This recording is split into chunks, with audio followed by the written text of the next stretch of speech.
Uang boleh nggak ada, darah boleh bukan darah biru,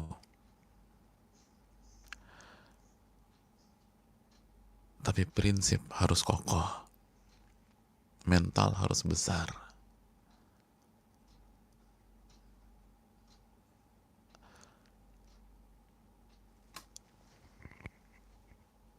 Kekecilan status mereka di tengah masyarakat kota Mekah tersebut tidak menghalangi mereka untuk berusaha menjadi orang-orang yang beriman secara total, berislam secara kafah, mengikuti Rasul Sallallahu Alaihi Wasallam, dan tidak berhenti sampai di situ.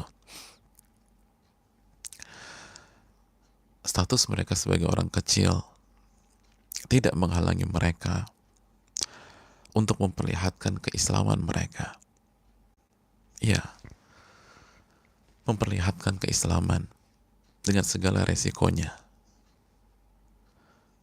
dengan segala ancamannya. Al-Imam Mujahid mengatakan awalu ma adharal islam sab'ah. Di antara yang pertama kali menampilkan keislaman itu ada 7 orang, ada 7 sosok. Rasulullah Sallallahu Alaihi Wasallam, Abu Bakar,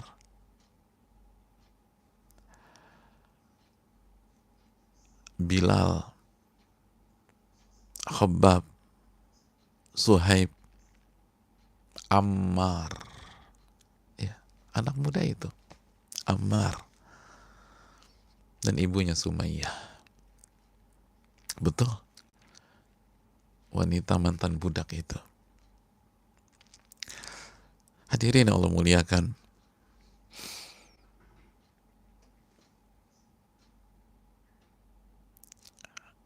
semua orang tahu apa resiko bagi orang kecil seperti Bilal, seperti Khabbab, dan seperti keluarga itu, seperti Yasir, seperti Sumayyah, seperti Ammar, ketika mereka berani memperlihatkan dan menampilkan keislaman mereka.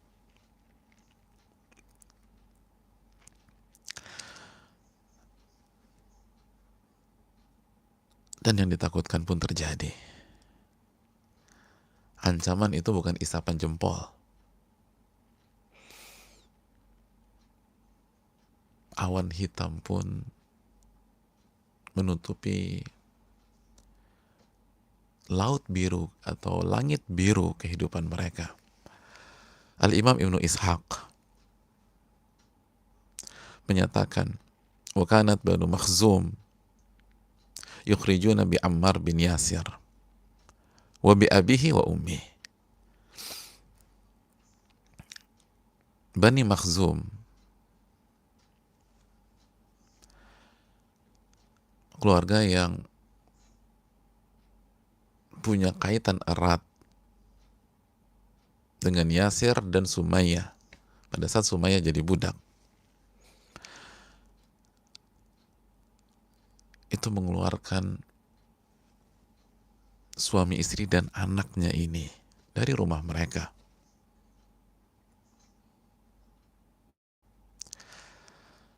Lalu mereka dibawa ke padang pasir yang sangat panas, dibawa ke Zahirah, ke Ramda. Lalu mereka disiksa di sana. Mereka disiksa di sana.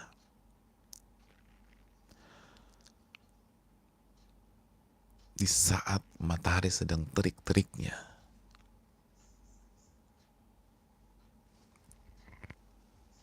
Sebagaimana kita tahu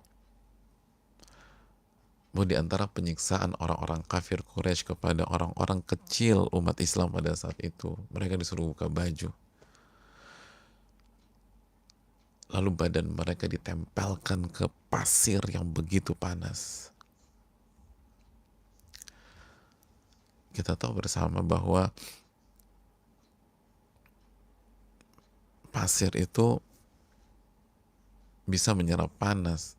Jika suhu udara misalnya 50 derajat Celcius sebagai ilustrasi, itu panasnya pasir lebih dari 50 derajat. Itu bisa 57 ke atas.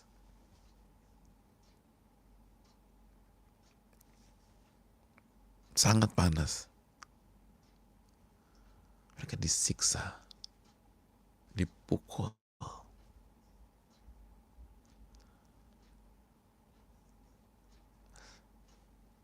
disakiti. Hadirin yang Allah muliakan.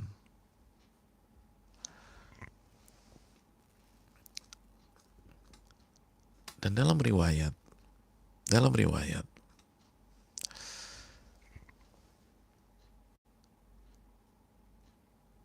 begitu mereka sudah habis-habisan disiksa, idza jaffat minhumul huluq wa yabisatil uruq wa tashaqqaqatil julud. Dan apabila kerongkongan telah kering dan keringat sudah tidak bisa keluar lagi dan darah sudah menetes, tarakuhum fi dzalikal yaum, maka orang-orang kafir meninggalkan mereka, liyu'idu ma'ahumul karrah fi ghadatil yaumit tali, untuk mengadab mereka di hari esok. Jadi begitu udah sengsara habis-habisan, babak belur, dibiarin udah. Terus besoknya dilanjutkan disiksa lagi. Hadirin yang Allah muliakan.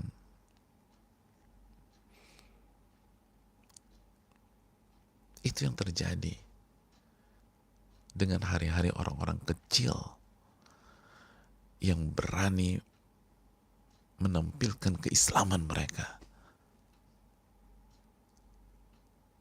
Menampilkan keislaman artinya luka, sakit, terpanggang.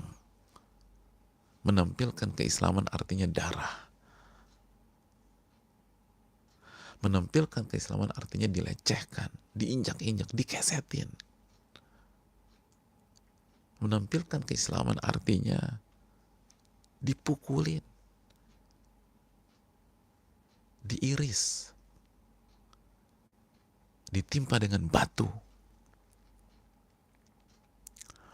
Suatu hari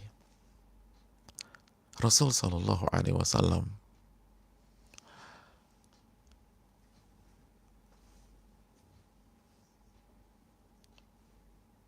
berjalan, lalu bertemu dengan mereka,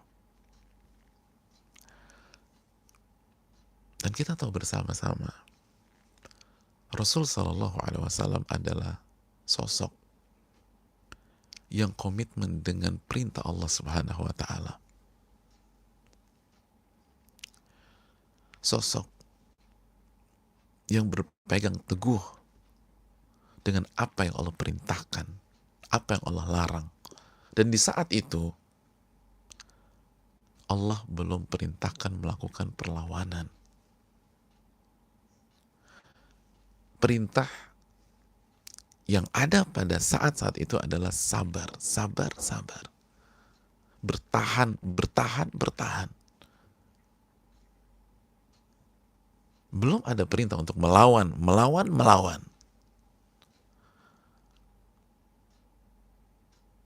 Dengan seluruh pertimbangan objektif yang ada pada saat itu, Allah belum perintahkan Nabi kita Shallallahu Alaihi Wasallam untuk melakukan perlawanan dan memotivasi para sahabatnya untuk melakukan perlawanan.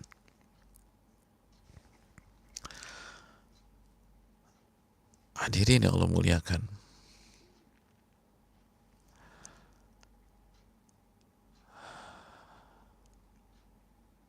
Di hari itu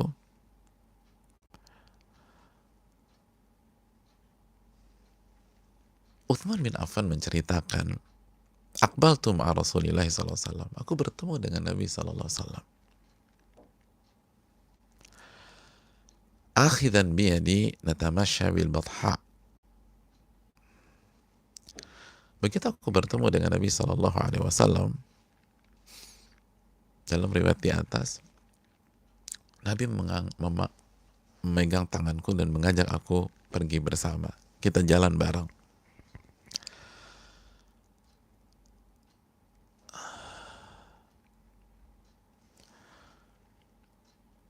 Lalu kata Utsman bin Affan radhiyallahu taalaan,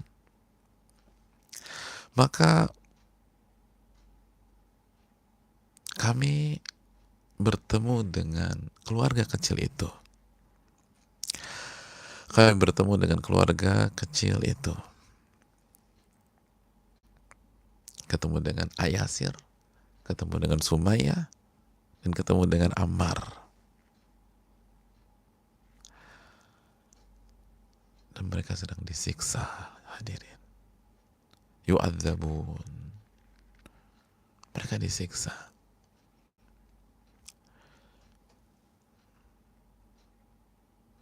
Mereka sedang disiksa. Sakit sekali. Atau bayangin gimana perasaan Nabi SAW. Kita ngelihat orang sedang disiksa, gimana perasaan kita? Kita merasakan sedih, kita merasakan sakit. Kita nggak terima ada sahabat kita disiksa depan mata kita. Lalu gimana dengan Nabi kita SAW? Yang Allah firmankan, harisun alaihi ma'anittum, azizun alaihi ma'anittum, harisun alaikum bil mu'minina raufur rahim. Dalam surat At-Taubah kalau nggak salah ayat 128, Allah menjelaskan bagaimana perasaan yang dimiliki oleh Rasul Sallallahu Alaihi Wasallam. Azizun alaihi ma'anittum.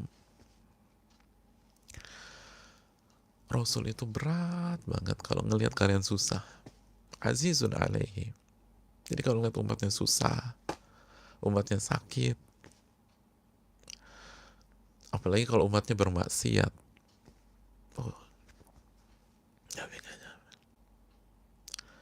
azizun alaihi ma'anittum. Rasul Sallallahu Alaihi Wasallam tuh merasa susah banget, sakit, nyesek gitu. Azizun, nyesek.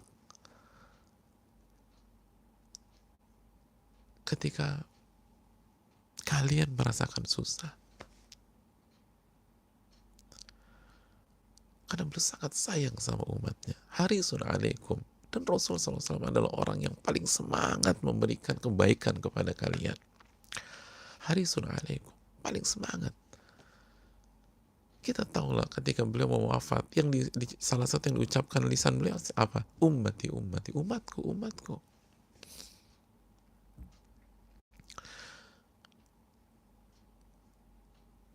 Kita tahu hadis tentang telaga Haud di hari kiamat nanti. Beliau yang men-serve langsung kita, jemaah. Subhanallah. Sallallahu alaihi wasallam. Harisun azizun alaihi ma'anitum harisun alaikum. Beliau sangat semangat untuk memberikan kebaikan untuk kalian. Bil mu'minina raufur rahim. Bil mu'minina raufur rahim. Beliau sangat penyayang dan penyantun bagi orang-orang yang beriman. Lalu sosok yang sifat dan perasaannya seperti yang Allah sebutkan dalam surat At-Taubah ayat 128, itu melihat Yasir, Sumayyah, Ammar disiksa di depan matanya. Waduh, gimana nggak hancur? Dan beliau tidak atau belum diperintahkan untuk melakukan perlawanan, bukan takut, bukan nggak setia kawan. Jangan ada satupun yang lancang mengatakan, kenapa Nabi nggak bergerak? Ini komitmen kepada wahyu, jamaah. Ini keyakinan bahwa Allah itu al-alimul khabir. Allah yang maha tahu. Allah yang paling tahu timing. Kalau belum diperintahkan, belum. Beda dengan kita. Dikit-dikit nabrak dalil, dikit-dikit nabrak wahyu, dikit-dikit nabrak ayat. Nabi SAW juga sakit, jamaah. Tapi rasa sakit beliau itu tidak membuat beliau melangkahi perintah Rabbnya subhanahu wa ta'ala. Tidak ada, belum ada perintah untuk melakukan perlawanan. Perintah adalah bertahan, bertahan, bertahan. Dalam riwayat, ketika melihat Rasul SAW berada di hadapan mereka, Yasir, sang ayah, itu dalam riwayat sempat melemparkan sebuah pertanyaan, ad-dahra hakadha,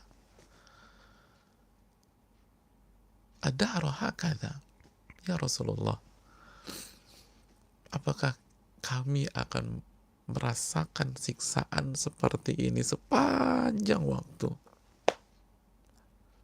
Oh, luar biasa jemaah. Atau bayangin gimana perasaan Rasulullah SAW kalau mendapatkan pertanyaan seperti ini dari sahabatnya. Sahabat antum sakit, kanker misalnya, dia tersiksa. Lalu sambil nangis dia bilang, apakah saya akan menderita seumur hidup saya? Saya udah gak sanggup. Saya udah sakit. Apakah saya akan menderita seumur hidup saya? Oh, itu nusuk jemaah. Ini teman main kita dari kecil. Suka bareng, duka bareng, saling berbagi. Sekarang dia tersiksa dengan penyakitnya. Terus dia kesakitan, terus dia bilang, apakah saya akan menderita seumur hidup saya?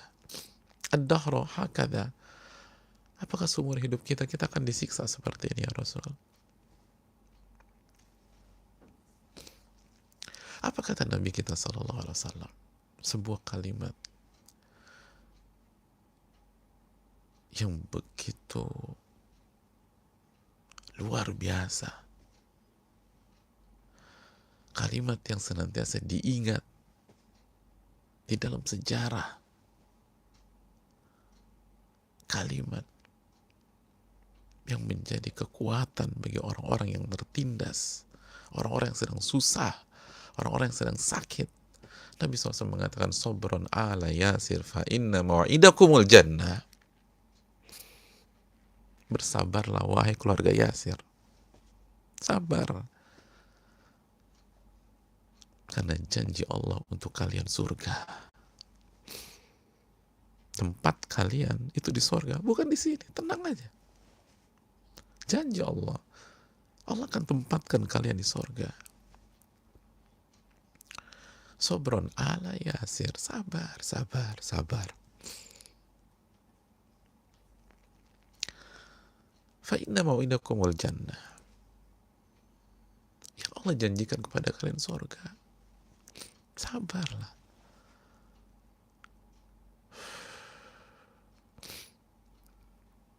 Sabar, ini disiksa jemaah. Kita untuk begadang 10 malam aja setengah mati. Ya Allah. Ini menahan rasa sakit. Kita menahan rasa ngantuk aja kalah terus. Ini 10 malam terakhir. Ini nahan rasa sakit. Disiksa. Sabrun ala Yasir. Sabar, wahai keluarga Yasir. Sabar. Fa inna mau'idakumul jannah. Janji Allah adalah surga. Itu seperti oase di tengah Sahara, jemaah. Itu seperti embun di tengah padang pasir. Itu seperti air di tengah kehausan yang mencekik. Sabron ala Yasir. Sabar, wahai keluarga Yasir. Janji Allah adalah surga. Antum bayangin kalau antum di posisi Yasir, di posisi Sumayyah, di posisi Ammar, lagi sakit. Tiba-tiba sosok yang gak pernah berdusta, Al-Amin, yang kalau bicara wahyu, wa ma yantiqu 'anil hawa in huwa illa wahyun yuha. Nabi tidak pernah bicara dengan nafsunya, namun wahyu yang Allah wahyukan kepada beliau. Dalam surat An-Najm ayat 3 dan 4 itu bilang, sabar. Janji Allah kepada kalian surga.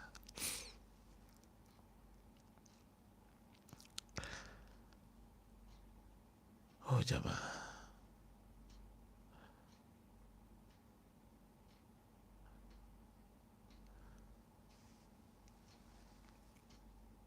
Itu merupakan sebuah air di tengah Sahara. Mereka bersabar. Dan kita tahu bersama-sama, Sumayyah, seorang ibu dengan fisik yang sangat lemah, itu tidak bisa digoyahkan oleh Abu Jahal. Abu Jahal siksa dia habis-habisan. Tidak bergeming. Dan kita tahu anti klimaksnya,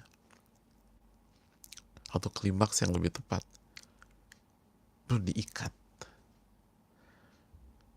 Lalu setelah itu Abu Jahal ambil tombak, lalu ditusukkan, mohon maaf, dari kemaluannya.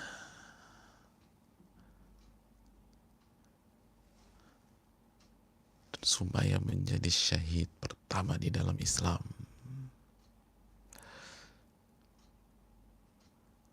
Kata Imam Mujahid, awwalu syahid fil Islam Sumayyah walidatu Ammar bin Yasir. Orang yang pertama kali syahid di dalam Islam itu Sumayyah, ibunya Ammar bin Yasir. Wa kanat ajuzan kabiratan da'ifah. Dan pada saat itu beliau adalah seorang wanita tua, udah berumur, lansia, da'ifah, lemah.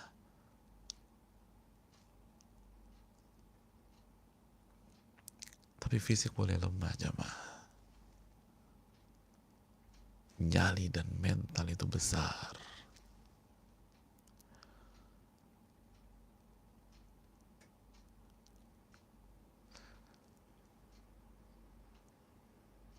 Maka beliau syahidah.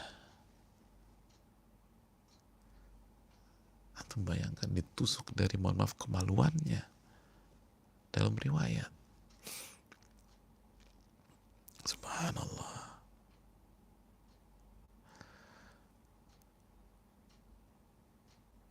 Setelah diancam kufur dari Islam atau mati, kufur dari Islam atau mati, tapi beliau enggan untuk memilih selain Islam. Kata Jabir, yaqtulunaha fata'ba ilal Islam. Allahu Akbar. Mereka membunuh Sumayyah, dan Sumayyah enggan berpaling kecuali kepada Islam. Gak ada yang dia inginkan kecuali Islam. Beliau nggak inginkan harta dunia, beliau nggak inginkan jabatan, beliau hanya ingin jadi orang Islam. Beliau hanya ingin jadi orang Islam. Nikmat yang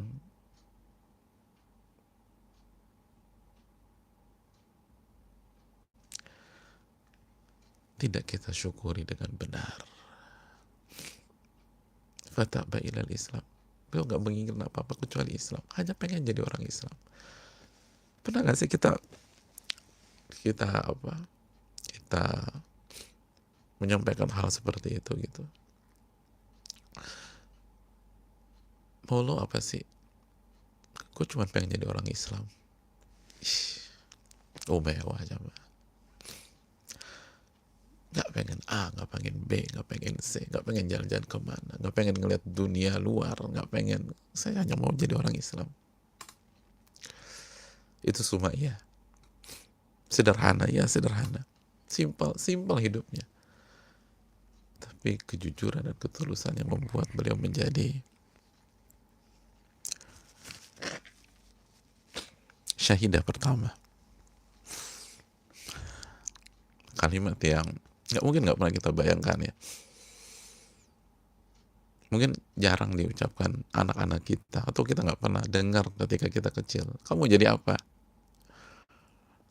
Aku mau jadi orang Islam. Radhiyallahu ta'ala anha. Aku ingin jadi orang Islam.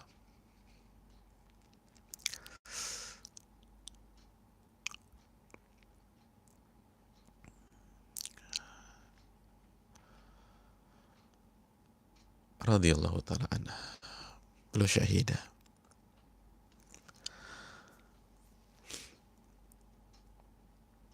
Oleh karena itu jamaah yang Allah muliakan,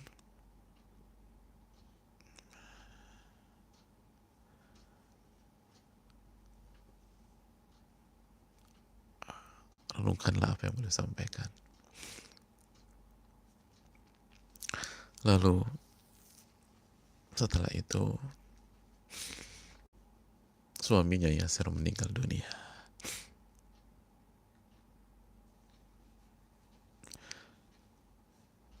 Karena fisik dua orang tua ini gak kuat, jamaah. Fisik dua orang tua ini gak kuat. Akhirnya mereka meninggal dunia,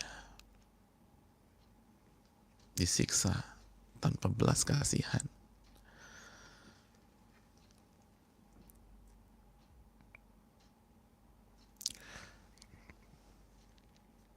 Oleh orang-orang musyrik Mekah pada saat itu. Lalu yang tersisa tinggal sang anak.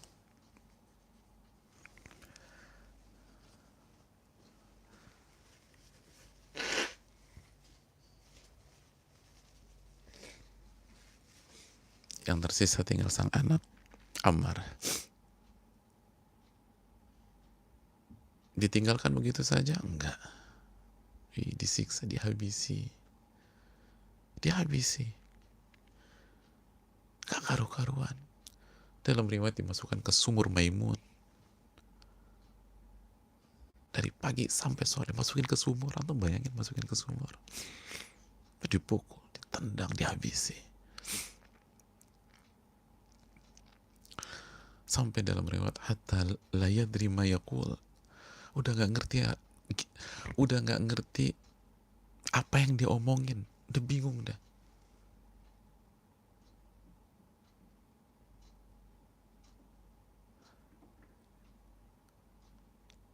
Terus ditekan. Disuruh kufur kepada Muhammad. Disuruh mencela Rasul sallallahu alaihi wasallam. Akhirnya jamaah sekalian, karena udah gak kuat, karena sudah tidak kuat,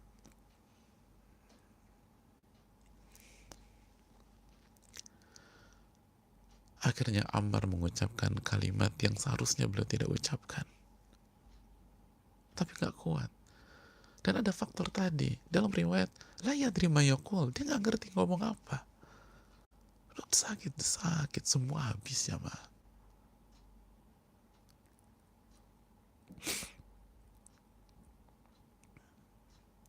Akhirnya diucapkan kalimat yang diinginkan oleh Abu Jahal dan orang-orang kafir Quraisy itu. Begitu diucapkan, dilepaskanlah Ammar oleh mereka. Udah gak digebukin. Setelah mengucapkan kalimat itu, Ammar dilepaskan. Dan tidak dihancurkan lagi.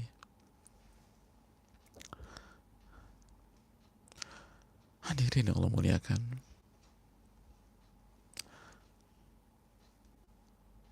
Namun, ketika siksaan fisik dihentikan, ternyata masalah justru semakin menusuk Ammar bin Yasir. Hatinya hancur jamaah. Hatinya hancur.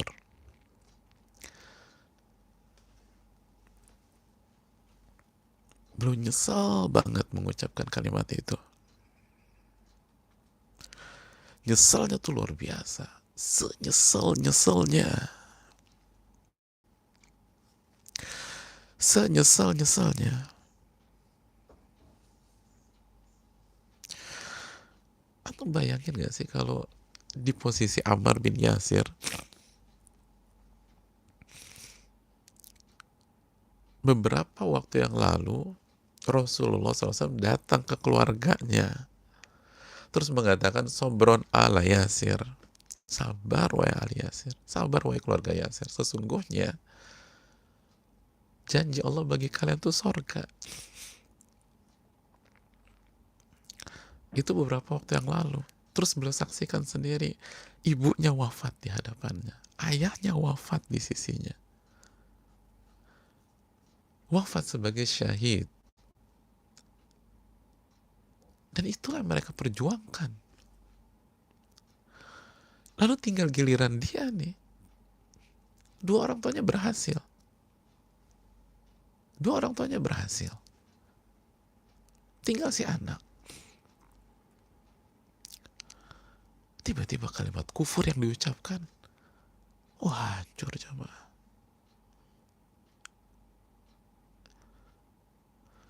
Gimana sih perasaan kita ketika kita di Ramadan nih, udah mati-matian, udah habis-habisan dari tanggal 1, tanggal 2, tanggal 3, tanggal 4, tanggal 5. Tanggal malam ke-27 ketiduran. Ketiduran. Oh, itu hancur. Ya Allah, tanggal 27 ketiduran. Malam ke-27, kenapa gue bisa ketiduran? Atau yang lebih parah lagi, malam ke-29, maksiat kepada Allah. Ini mengucapkan kalimat kufur. Sedih coba. Nyesel, kenapa saya ngomong begitu? Sorga di depan mata. Dia pikir hilang udah. Maka beliau ke Rasulullah SAW nangis, beliau sedih sekali coba. Ya Allah, beda sama kita ya. Kita tuh sedih kehilangan uang, kita sedih di PHK, kita sedih dipecat, kita sedih hal-hal receh, kita sedih kehilangan omset. Ini sedih ngomong kalimat kufur.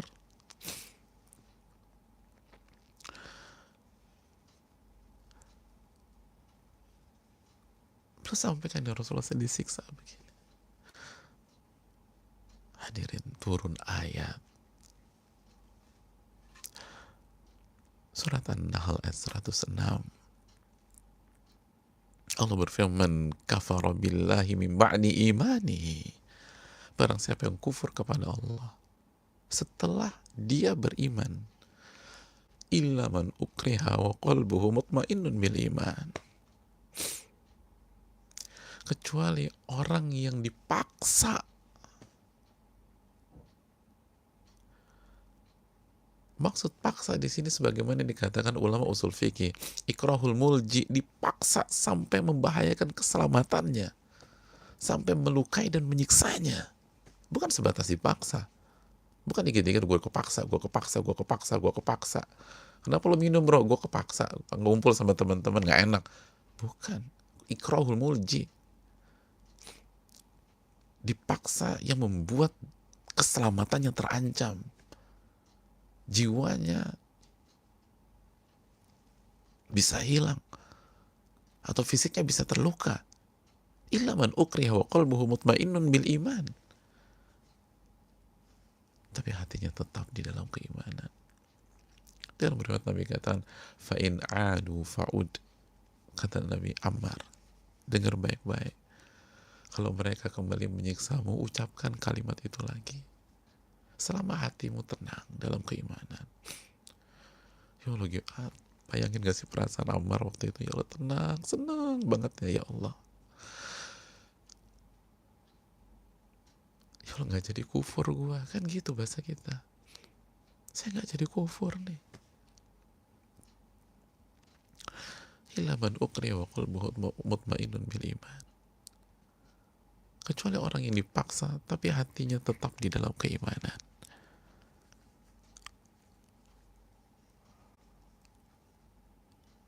Dan akhirnya Ammar pun singkat cerita wafat dengan husnul khatimah.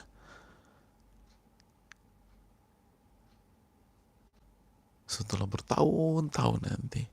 Mungkin ada saatnya kita cerita lebih jauh tentang beliau. Tapi intinya, Nabi SAW kembali membuktikan, sabrun ala Yasir. Fa inna mau'idakumul jannah, bersabarlah, wahai keluarga Yasir. Karena janji Allah bagi kalian adalah surga. Saudaraku yang Allah muliakan.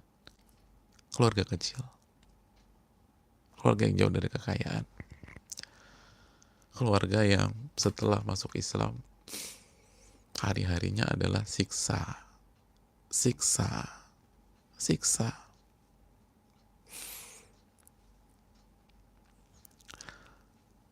Tapi ternyata tersiksa di dunia belum tentu tragis di akhirat.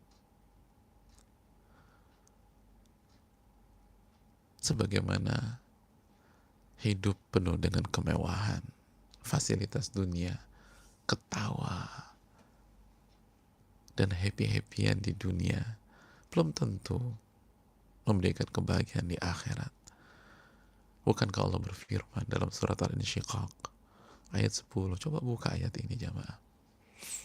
Allah Subhanahu wa taala berfirman, "Wa amma man utiya kitabahu wara'a dhahri."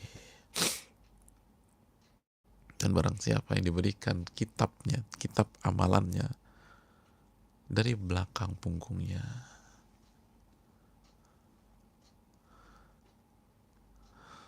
itu artinya berantakan jemaah. Itu artinya buruk. Apa kata Allah Subhanahu wa taala? Fasaufa yad'u thubura. Maka dia akan sumpah serapah dirinya sendiri.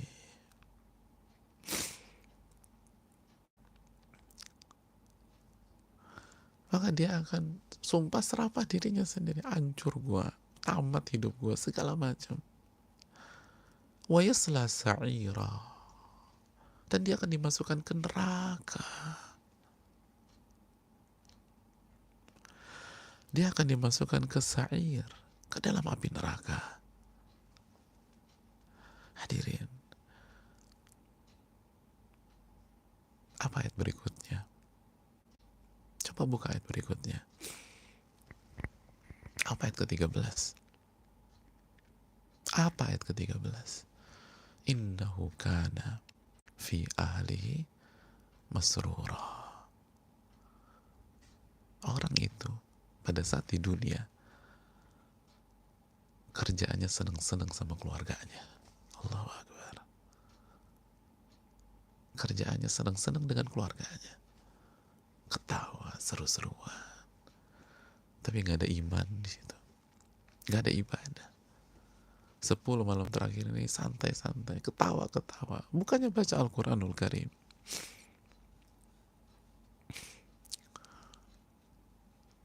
Lihat keluarga Yasir. Sumpahnya disiksa jamaah. Oleh karena itu,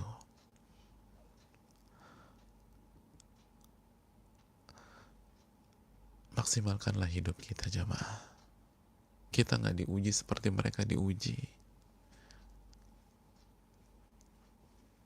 Kita hanya diminta untuk berjuang di 10 malam ini. Masa nggak bisa? Lalu istiqomah setelah Ramadan. Masa nggak bisa? Ada nggak digebukin sama Abu Jahal? Ada nggak dimasukin ke sumur? Ada nggak ditelanjangin? Ada nggak diletakkan batu besar?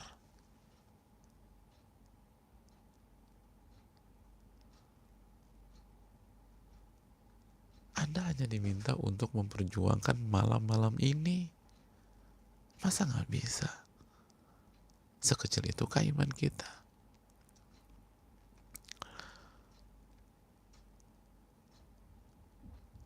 Nabi katakan, man qama lailatal qadri imanan wahtisaban ghufira lahu ma taqaddama min dzambi. Barang siapa yang menghidupkan Lailatul Qadar karena iman dan mengharapkan pahala, Allah akan ampuni dosa-dosanya yang telah lalu. Dan Nabi juga mengatakan, taharrau Lailatul Qadar fil ashril awakhir min Ramadan. Carilah Lailatul Qadar di 10 malam terakhir di Ramadan. Dalam riwayat yang lain, fil witri minal ashril awakhir min Ramadan. Ditekankan di malam ganjil dari 10 malam terakhir Ramadan. Lalu nggak bisa. Mereka disiksa jemaah, disiksa. Kita disuruh begadang. Siksa.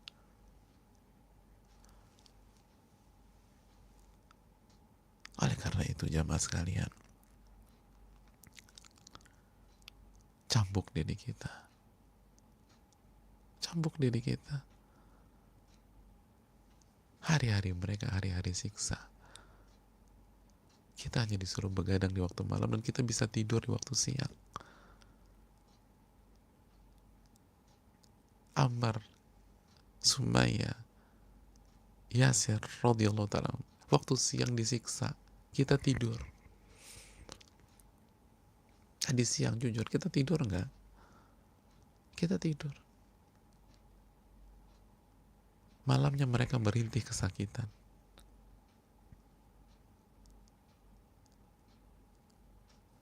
Kita ibadah di ruangan ber-AC. Kita beribadah di iklim yang nyaman seperti, oke, kita nggak punya AC, iklim kita tropis nyaman dibanding padang pasir, tempat penyiksaan mereka. Paling nggak ada kipas angin, paling nggak kita bisa keluar, paling nggak suhu kita nggak separah suhu mereka. Maksimalkan jamaah, maksimalkan. Dan hari ini atau malam ini, malam ke-23 Ramadan, ada penekanan dari Nabi SAW dalam sebuah hadis. Nabi bersabda, taharrau lailatal qadri,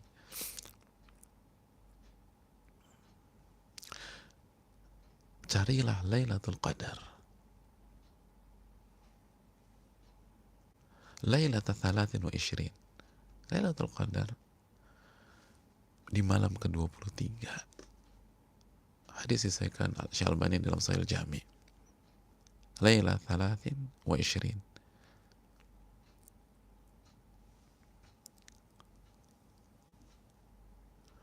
Walaupun jelas nggak ada yang tahu Lailatul Qadar, tapi paling tidak ketika Nabi menyampaikan itu di sebuah tahun, ada penekanan. Dan kita tahu dari Nu'man bin Bashir, di malam ke-23, Qumna ma'a Rasulillah sallallahu alaihi wasallam lailata 23 fi syahri Ramadan ila thalathil lailil awal, ila thuluthul lailil awal. Kata Nu'man bin Bashir, seorang sahabat, kami sholat lail, kami tarawih bersama Nabi sallallahu alaihi wasallam di malam ke-23, malam ini. Itu sampai sepertiga malam pertama. Sepertiga malam pertama. Jadi qiyamul lailnya mereka itu di malam 23 sepertiga malam. Jadi kalau malam dibagi 3, misalnya jam 6 sampai jam 5, anggap aja gitu deh. Jam 6 sampai jam 5. Berapa? 11 jam. Bagi 3. Jadi terawihnya 3 komaan jam lah kurang lebih. 3 jaman. Itu belum ibadah yang lain, itu belum baca Quran, belum beribadah, belum doa, belum zikir dan seterusnya. Maka tidak heran jamaah jika malam ke-23 dijagokan Imam Syafi'i menjadi salah satu kandidat kuat Lailatul Qadar, sebagaimana dijelaskan Al-Imam Nawawi dalam kitabnya Al-Majmu'. Maka jangan sia-siakan malam ini. Jadikanlah spirit keluarga Yasir. Keluarga Yasir ini keluarga luar biasa jamaah. Sabrun ala Yasir, sabarlah wahai keluarga Yasir. Keluarga yang gak kaya, keluarga miskin, tapi dijamin surga langsung oleh Nabi SAW. Keluarga yang isi hari-harinya hanya disiksa.